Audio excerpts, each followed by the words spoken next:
Hello everyone. This is Sanatan Kumar in front of. First of all good morning. आज हम लोग start करने जा रहे हैं सेकंड, ये हम लोग का सेकंड लेक्चर है। और सबसे पहले तो अध्ययन एफर्ट में आप लोग का स्वागत है। सेकंड लेक्चर में चलते हैं हम लोग सेकंड लेक्चर की ओर। तो सेकंड लेक्चर हम लोग आरसीसी सब्जेक्ट में हम लोग सेकंड लेक्चर आज कर रहे हैं। तो हम लोग फर्स्ट लेक्चर में हम लोग पढ़ चुके थे, ग्रेड ऑफ कंक्रीट पढ़ रहे थे। तो ग्रेड ऑफ कंक्रीट में हम लोग देखे थे एक टर्म आ रहा था, बार बार एक टर्म आ रहा था इस फॉर्म में जो लिखा हुआ था M10 M20 M30 इस तरह का लिखा हुआ था, है ना। तो इसका मीनिंग हम लोग समझते हैं सेकंड लेक्चर में। तो इसमें क्या है, ये M क्या चीज को रिप्रेजेंट कर रहा है और ये 30 जो न्यूमेरिकल डाटा जो है M10 M20 M25 ये क्या चीज को रिप्रेजेंट कर रहा है, इसको भी हम लोग जानते हैं। तो यहाँ पे जो M है, ये जो M जो है, M कैपिटल M जो है, ये रिप्रेजेंट कर रहा है मिक्स को। मिक्स मिक्स मतलब क्या, मिक्स भाई सीमेंट एंड एग्रीगेट वाटर का मिक्सचर, ठीक है, उसी को रिप्रेजेंट कर रहा है, मिक्सचर को रिप्रेजेंट कर रहा है। बट यहाँ पे जो न्यूमेरिकल डाटा है ये 30 क्या चीज को रिप्रेजेंट कर रहा है, तो ये कैरेक्टरिस्टिक स्ट्रेंथ को रिप्रेजेंट कर रहा है, ठीक है। कैरेक्टरिस्टिक स्ट्रेंथ ऑफ कंक्रीट को रिप्रेजेंट कर रहा है, किसमें, न्यूटन पर mm स्क्वायर में रिप्रेजेंट कर रहा है, ठीक है। अब क्वेश्चन उठता है कि भाई ये कैरेक्टरिस्टिक स्ट्रेंथ होता क्या है। क्वेश्चन उठता है कि ये कैरेक्टरिस्टिक स्ट्रेंथ होता है, मिक्स तो समझ गए, चलो सीमेंट एंड एग्रीगेट वाटर का मिक्सर को मिक्स कर, यहाँ पे वो उस चीज को रिप्रेजेंट कर रहा है, मिक्स तो समझ गए। ये नया वर्ड कैरेक्टरिस्टिक स्ट्रेंथ जो हम सुने थे, कंक्रीट तो सुने थे, स्ट्रेंथ तो सुने थे, चलो स्ट्रेंथ और कंक्रीट का स्ट्रेंथ ये भी सुन लिए, लेकिन ये कैरेक्टरिस्टिक क्यों जोड़ दे रहे हैं, है ना, उसको हम लोग समझते हैं कैरेक्टरिस्टिक स्ट्रेंथ। तो कैरेक्टरिस्टिक स्ट्रेंथ एक्चुअल में होता क्या है, तो कैरेक्टरिस्टिक स्ट्रेंथ एक्चुअल में होता क्या है कि वैल्यू ऑफ स्ट्रेंथ ये एक तरह का स्ट्रेंथ का वैल्यू है। Value of strength below which not more than 5% expected to fall. कहने का मतलब 5% क्यूब ऐसा होना चाहिए जो, मतलब 5 क्यूब जो है 5% से ज्यादा फेल नहीं होना चाहिए, एक लाइन में अगर समझा जाए, ठीक है। तो इसको हम लोग समझते हैं, इसको कैरेक्टरिस्टिक स्ट्रेंथ को समझने के लिए अभी समझते हैं। हाँ, तो एक एग्जांपल के थ्रू समझते हैं, है ना। हम लोग को समझना क्या है, कैरेक्टरिस्टिक स्ट्रेंथ, ठीक है। तो कैरेक्टरिस्टिक स्ट्रेंथ क्या होता है, अच्छा इसके लिए पहले हम लोग देखो इसका कहानी समझते हैं। इसमें क्या है कि एक क्यूब बनाते हैं, एक क्यूब बनाते हैं, क्यूब होता है, ठीक है। और उस क्यूब का साइज, जैसे हम लोग उसमें ग्रेड सीमेंट का ग्रेड के लिए क्यूब था, उस क्यूब का साइज कितना 7.06 था। बट यहाँ पे कंक्रीट का ग्रेड पता करने के लिए हम लोग का जो क्यूब है उसका साइज थोड़ा बड़ा है, और उसका कितना साइज है, तो 15 सेंटीमीटर, ठीक है। तो इसका साइज कितना है 15 सेंटीमीटर, और ये भी कितना है, क्यूब है तो सारा जो रहेगा वो क्या रहेगा 15 सेंटीमीटर ही रहेगा, एक ही रहेगा। और ये भी क्या रहेगा 15 सेंटीमीटर, ये क्लियर। अब ये क्यूब है, अब हम लोग क्या किए, मिक्स कर लिए। हम लोग समझ किसके रहे हैं, किसको रहे हैं, ये M30 जो है M30, तो ये तो मिक्स को समझना है और ये 30 को समझना है। ये M क्या है, M मिक्स को रिप्रेजेंट कर रहा है और 30 कैरेक्टरिस्टिक स्ट्रेंथ को रिप्रेजेंट कर रहा है। तो उस कैरेक्टरिस्टिक स्ट्रेंथ को समझने के लिए हम लोग ये क्यूब को अभी बनाया, ठीक है। अब इसको समझते हैं, यहाँ पे क्या बोला है, मिक्स। तो मिक्स किसका मिक्स भाई, क्या मिक्स, कैसा मिक्स, तो सीमेंट एंड एग्रीगेट वाटर का मिक्स, क्लियर। तो हम लोग क्या किए, सीमेंट सैंड एग्रीगेट वाटर सब मिक्स कर लिए, कुछ अगर एडमिक्सर मिलाना पड़ा वो भी मिला दिए, मिक्स कर लिए। अब हमारे पास क्यूब है लैब में, अब उस लैब में हम क्या किए लैब में उस क्यूब को, अब क्यूब का size 15 centimetre, 15 centimetre, 15 centimetre, MM में बात करें तो 150 एमएम, ठीक है। अब इसमें हम लोग क्या किए, फिल करेंगे। कंक्रीट बना चुके हैं ऑलरेडी, मिक्सिंग कर चुके हैं, कंक्रीट मिक्सिंग हो चुका है। अब इसमें हम फिल करेंगे, एक लेयर 25 बार टैंपिंग करेंगे। टैंपिंग रॉड का डायमीटर रहता है 16 एमएम और उसका लेंथ कितना रहता है 600 एमएम, ठीक है। तो इसमें हम 25 बार टैंपिंग किए, एक लेयर पूरा टैंपिंग करने का पर्पस व्हाइट्स को रिमूव करना, ठीक है। और एक लेयर फिल किए यहाँ पे, ठीक है। और इसको भी हम लोग टैंपिंग किए और एक लेयर टैंपिंग किए, ठीक है, ऊपर में ट्रॉवल से प्लेन कर दिए, क्लियर हो गया। तो कहने का मतलब क्या हुआ कि यहाँ से टैंपिंग करके वाइब्रेटर टैंपिंग किए या वाइब्रेटर चला दिए और यहाँ पे जो भी वॉइस था उसको रिमूव कर लिए, फाइनली ये कॉम्पैक्शन हो गया, कॉम्पैक्ट हो गया। उसके बाद ऐसा क्यूब हम लोग एग्जांपल लेते हैं 100 क्यूब से, है ना, मतलब ऐसा क्यूब सपोज मान के चलो कि 100 क्यूब हम लोग क्या किए, लैब में कास्टिंग कर दिए। पॉसिबल नहीं है, एक सब हम समझाने के लिए बता रहे हैं कि अभी हम लोग 100 क्यूब ले रहे हैं, ठीक है। तो 1 cube, 2 cube, 5 cube, 3 cube, 10 cube, है ना, 1 क्यूब, 2 3 4 5 6 7 8 9 10 50 100 तक, है ना।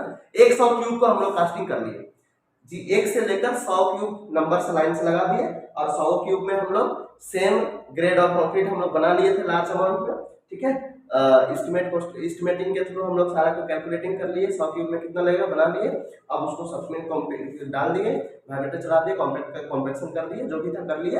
अब 100 क्यूब को कास्टिंग कर दिए, कास्टिंग करने के बाद उसको 24 घंटे के लिए छोड़ दिए, क्लियर। तो अब यहाँ पे क्या हो जाएगा, हर एक क्यूब में कंक्रीट क्या हो जाएगा, सेट हो जाएगा, ठीक है। 24 घंटा के बाद आया, सबका नट बोल्ट खोल दिए, सबको बाहर निकाल दिए, क्लियर हो गया। अब यहाँ पे क्यूब है 100 क्यूब, 100 क्यूब, पहला नंबर क्यूब को निकाले, क्यूरिंग टैंक में डालें, दूसरा नंबर क्यूब को डालें, क्यूरिंग टैंक में डालें, तीसरा नंबर क्यूब को क्यूरिंग टैंक में डालें, चौथा नंबर क्यूब, पांचवा नंबर, छठा नंबर, 10वां नंबर, 50वां नंबर, 100 नंबर, सभी क्यूब को क्या किए, नट बोल्ट खोल के क्यूरिंग टैंक में डाल दिए, क्लियर। उसको छोड़ दिए, कब तक, 28 दिन तक छोड़ दिए, ठीक है।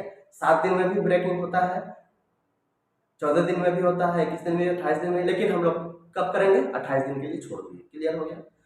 100 क्यूब है, 100 क्यूब को, सभी क्यूब को 28 दिन के लिए छोड़ दिए। 28 दिन के बाद बाहर निकाले और क्रशिंग मशीन में ले गए और सबको ब्रेक किए, तो सब कुछ ना कुछ लोड लेके टूटा होगा, बिल्कुल टूटा होगा, कुछ ना कुछ लोड लिया होगा और टूटा होगा। तो सपोज मान लेते हैं, ठीक है, एक क्यूब कितना लिया, मान लेते हैं क्यूब नंबर 1 कितना लोड लेके टूटा, मान लेते हैं 28 न्यूटन लोड लिया, 28 न्यूटन पर एमएम स्क्वायर। 28 दिन के बाद पहला नंबर क्यूब 28.1 न्यूटन पर एमएम स्क्वायर लोड लिया और टूट गया, ठीक है, ठीक है। सभी 28.1 न्यूटन पर एमएम स्क्वायर लिया और टूट गया। क्यूब नंबर 2 जो है वो 32 न्यूटन पर एमएम स्क्वायर लोड लिया और टूट गया, ठीक है। वो 33.1 लोड लिया और टूट गया। कोई 22 में टूटा, कोई 20 में टूटा, है ना, कोई 27.3 में टूटा, कोई 28 में टूटा, ठीक है, कोई 24 में टूटा, ठीक है, कोई 39 में टूटा, कोई 40 में टूटा, 42 में टूटा। इस तरह का बहुत सारा 100 क्यूब का डाटा हम लोग लिख लिए, ठीक है, इस तरह का। अब इसमें जो है मैक्सिमम जो डाटा आया है उसमें से फाइनली कोई डाटा, कुछ जो भी डाटा आया सबको लिख दिए, मान लेते हैं 44 आया है, ठीक है। इस तरह का 100 का रीडिंग लिख लिए। 100 को क्यूब था, 100 को ब्रेक किए और 100 का रीडिंग हम लोग लिख लिए। अब इस रीडिंग को हम लोग क्या करेंगे, असेंडिंग ऑर्डर में अरेंज करेंगे। तो असेंडिंग ऑर्डर में तो इसमें देखते हैं सबसे छोटा कौन है, तो सबसे छोटा हम लोग को कौन है, 20, तो 20 लिख लिए। उसके बाद क्या है 22 लिख लिए। उसके बाद क्या है, और कोई है 24, तो 24 लिख लिए। और कोई, ये भी लिखा गया, ये भी लिखा गया, ये भी लिखा गया। और कोई है 28 है, और उससे बड़ा 28 हो गया, और उससे बड़ा 28.1, ये भी लिखा गया। और उससे बड़ा कोई है, उससे बड़ा, अच्छा 27 भी है ना, 27.3 ये हो गया। उसके बाद ये भी लिखा गया, 28 भी लिखा गया, 28.1 ये भी लिखा गया, ठीक है। उसके बाद और कोई 32 लिख लिए, 33.1 ये भी लिखा गया। फिर 39 ये भी लिखा गया। फिर कितना है 42, फिर 44, मतलब जितना रीडिंग आया सबको हम लोग असेंडिंग ऑर्डर में अरेंज कर दिए। देखिए सब असेंडिंग ऑर्डर में अरेंज कर दिए हैं। अब हमें क्या करना है, काउंटिंग करना है, कितना नंबर ऐसा है जो 30, हम क्या चेक कर रहे थे, M30 चेक कर रहे हैं ना, M30 चेक कर रहे हैं ना, तो देखना है कि कितना नंबर ऑफ क्यूब ऐसा है जो 30 न्यूटन पर mm स्क्वायर से कम लोड लेकर टूटा। ठीक है, फॉल किया है ना। 30 देखना, हम M30 चेक करना है तो 30 से ही कंपेयर करना है। ठीक है, M30 के लिए 30 से ही। ठीक है, क्लियर। तो यहां पे देखते हैं 1 2 3 4 5 6 क्यूब ऐसा है जो 30 न्यूटन से कम लोड लेकर टूटा। यानी कि ये कितना हो गया, 100 क्यूब था, नंबर ऑफ क्यूब कितना था 100, तो 100 का एक नंबर ऑफ क्यूब कितना था 100, और 100 में 6 क्यूब ऐसा है जो 30 से कम लोड लेकर टूटा, यानी 6% हो गया। ठीक है, तो ये तो 6% क्या होता है, 5% से ज्यादा होता है, इसीलिए क्या बोलेंगे इसको M30 हम लोग नहीं बोलेंगे। क्लियर हो गया। अगर मान लेते हैं 5 ही क्यूब ऐसा रहता मेरा, अगर ये 5 ही क्यूब मान लेते हैं, इसको हटा देते हैं, मान लेते हैं जो मेरा पहला नंबर क्यूब था उसका 22 आया था, 20 आया था, उसको हटा दिया, 22 आया था। मतलब 5 क्यूब मेरा ऐसा है जो 30 से कम लोड लेकर टूटा, 1 2 3 4 5 क्यूब ऐसा है जो 30 से कम लोड लेकर टूटा, तो इसको हम लोग क्या बोलेंगे M30 बोलेंगे। अगर 2 क्यूब रहता, अगर मान लेते हैं 2 ही क्यूब रहता जो 30 से कम लोड लेकर टूटा, तो तब भी उसको एक क्यूब अगर रहता जो 30 से कम लोड लेकर टूटा, तो तब भी उसको M30 बोलते। 2 क्यूब तब भी M30 बोलते। 3 क्यूब अगर 30 से कम लोड लेकर टूटता तब भी M30 बोलते। 4 क्यूब अगर 30 से कम लोड लेकर टूटता तब भी उसको M30 बोलते। और 100 में अगर 5 क्यूब भी ऐसा रहता जो 30 से कम लोड लेकर टूटता, तो उसको भी हम लोग क्या बोलते हैं M30 बोलते हैं। लेकिन अगर 6 क्यूब 30 से कम लोड लेकर टूटेगा तब उसको M30 नहीं बोलेंगे, क्योंकि वो 6% हो गया। और कैरेक्टरिस्टिक स्ट्रेंथ का क्या डेफिनेशन होता है, कैरेक्टरिस्टिक स्ट्रेंथ क्या होता है, value of strength below which not more than 5% expected to fall. मतलब 5% से ज्यादा फेल नहीं करना चाहिए, और मेरा 6% हो जा रहा है, इसीलिए हम लोग M30 नहीं बोलेंगे। एक में हम बोले क्योंकि 5% से कम है, 2 क्यूब टूटा तब भी 5% से कम, इसलिए उसको M30 बोलेंगे। 3 में बोलेंगे, 4 में बोलेंगे, 5 में बोलेंगे। 6 बोलेंगे या 6 से ज्यादा तो M30 नहीं बोलेंगे। क्लियर हो गया।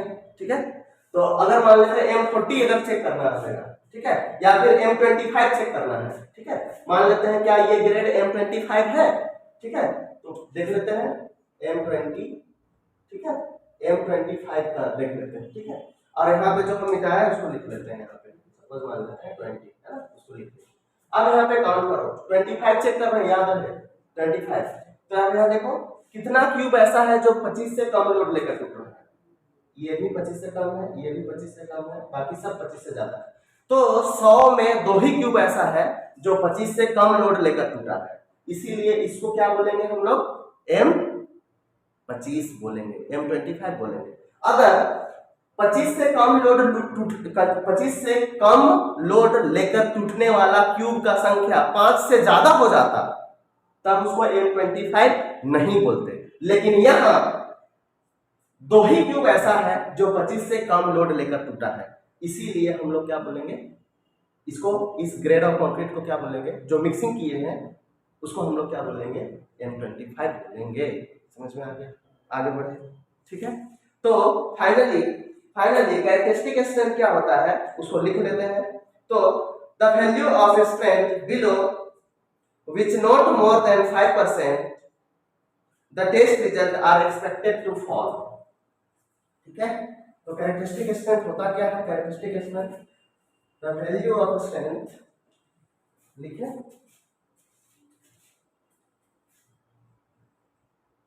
तो समझ में आ गया M30 क्या है। वो जो न्यूमेरिकल डाटा है वो क्या रिप्रेजेंट कर रहा है, ये वाला, ये M मिक्स और ये 30, ये न्यूमेरिकल डाटा 30 40 जो लिखो वो डाटा क्या कैरेक्टरिस्टिक स्ट्रेंथ को रिप्रेजेंट कर रहा है ना।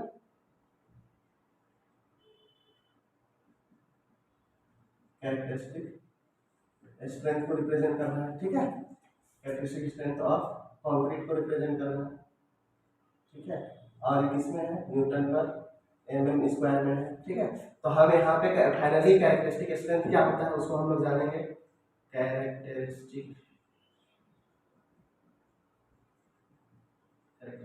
Strength of concrete.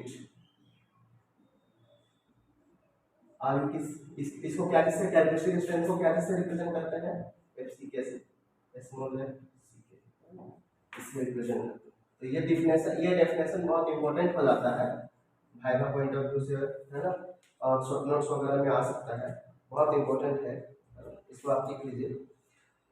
The value of strength below which not more then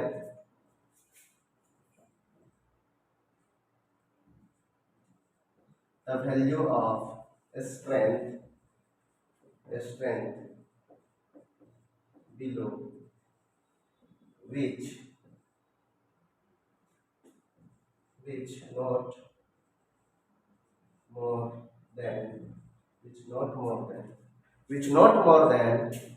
which not more than 5% of test results are expected to fall, not more than 5% of test results are expected to fall। ठीक है, clear हो गया, ठीक है। Example के लिए आप ये लिख लीजिए, ठीक है, एग्जाम्पल के लिए वो लिखना पड़ेगा तभी समझ में आएगा, ठीक है। कुछ भी आप डाटा डाल दीजिए, 3 डाटा 4 डाटा जो भी है, 23.1 हो गया सपोज, है ना, ठीक है।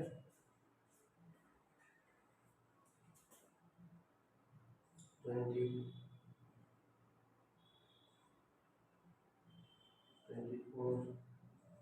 25.9, 28.7,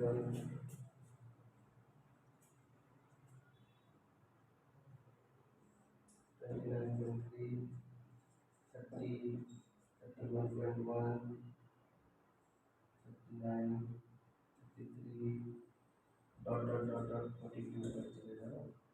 इस तरह का आप कुछ भी लिख लो, है ना, ठीक है।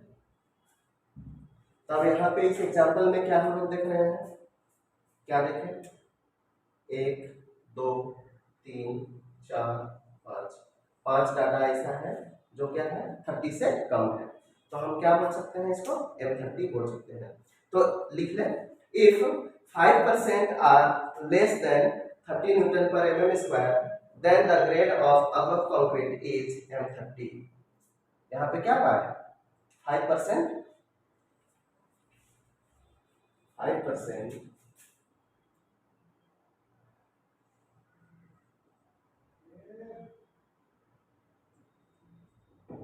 5%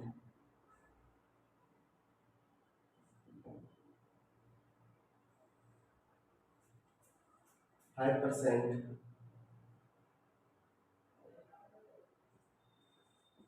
value of here 5% value of concrete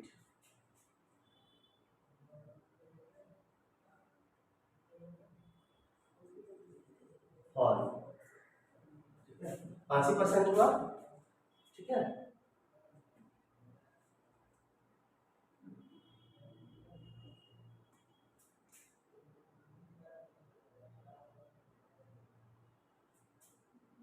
और थोड़ा लिखो, less than 30 newton per mm square there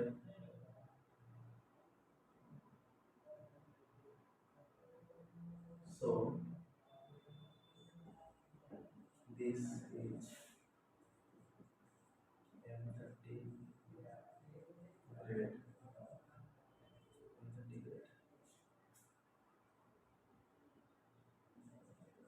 concrete. Here क्या है, 1 2 3 4 5, 5 ही है, तो here 5% value of concrete fall less than 30 newton per mm square, so this is M30 grade of concrete. Clear हो गया, ठीक है। क्लियर?